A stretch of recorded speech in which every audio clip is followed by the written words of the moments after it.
What if I told you that every ancient civilization, from Greece to Egypt, from India to Mesopotamia, understood something about existence that we've completely forgotten? The philosophers didn't just study logic and reason. They studied something far more powerful, something that modern society has either buried or completely misunderstood. Today, we're diving into the most controversial teachings of the ancient world, the philosophy of the eternal feminine, not as you think you know it, but as the ancients actually taught it. This is the sacred paradox, and by the end of this video, you'll never see reality the same way again. Let's begin. Picture this, it's 500 BCE. You're sitting in Pythagoras' mystery school in Croton, Italy. But here's what most history books won't tell you: women weren't just allowed in this school, they were considered essential. Why? Because Pythagoras taught something radical, that reality itself operates on a principle of duality. Not good versus evil, not man versus woman, but something far more profound. He called it the table of opposites, light and dark, limit and unlimited, rest and motion, and yes, masculine and feminine, but not in the way you think. See, the ancient philosophers didn't see these as opposing forces fighting for dominance. They saw them as complementary polarities, two sides of the same cosmic coin. You can't have one without the other. You can't have creation without both principles working in harmony. The Egyptians knew this. The Taoists knew this. The Vedic philosophers knew this. Heck, even the pre-Socratic Greeks knew this. So what happened? How did we lose this wisdom? That's the question we're going to answer. But first, we need to understand what they actually taught. Let's go back even further.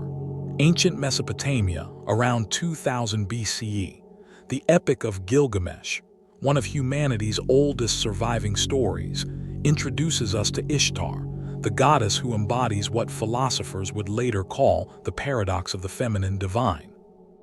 Ishtar was the goddess of love and war, beauty and destruction, fertility and death.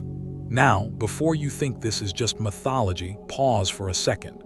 The ancient philosophers weren't writing fiction. They were encoding observations about nature itself. Fast forward to ancient Greece. Heraclitus, the dark philosopher, said something that changed everything. The path up and the path down are one and the same. What did he mean? He meant that opposing forces aren't separate, they're unified in a deeper reality. Think about it. Can you have day without night, growth without decay, life without death? The feminine principle in ancient philosophy represented what we'd call the receptive creative force. Not passive, receptive. There's a huge difference. It's the difference between an empty cup and a cup that receives water. The cup doesn't just sit there. It holds, it contains, it transforms what enters it. This is the power the ancients recognized. In Taoism, this is the principle of yin, not weak but powerful through receptivity. The valley receives the river, the earth receives the seed, darkness receives the light and gives birth to dawn. But here's where it gets controversial. The ancient philosophers taught that this principle exists in everything, in nature, in society, in the cosmos, and yes, in human beings of all genders. Plato himself in the Symposium wrote about how the pursuit of wisdom requires integrating both masculine and feminine aspects of the soul. The masculine principle, logos, reason, structure. The feminine principle, intuition, emotion, chaos that births new order. You can't have true wisdom without both.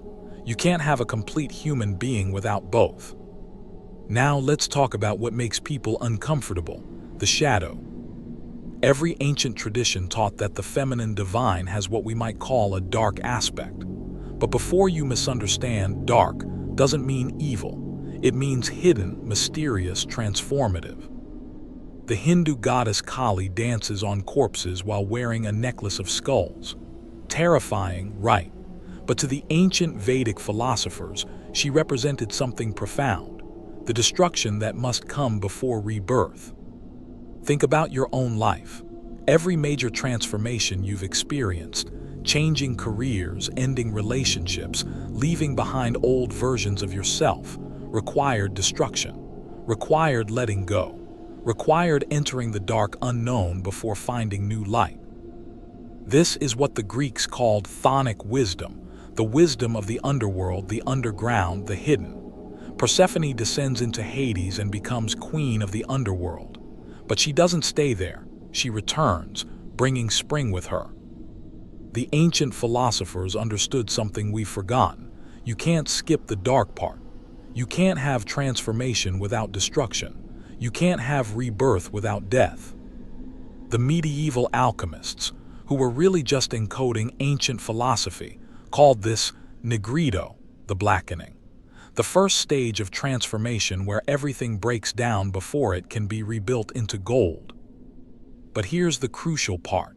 This principle isn't about literal women or literal men. It's about cosmic forces that flow through everything.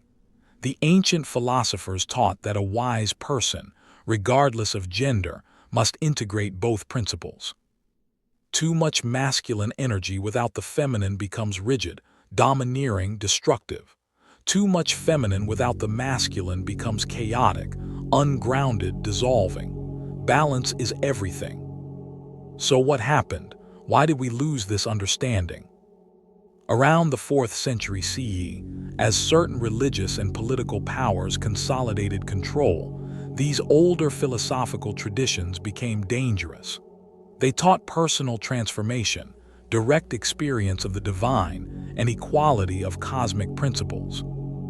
The mystery schools were shut down, the libraries were burned, the philosophers were exiled or worse. And slowly, over centuries, the integrated understanding of duality was replaced with hierarchy,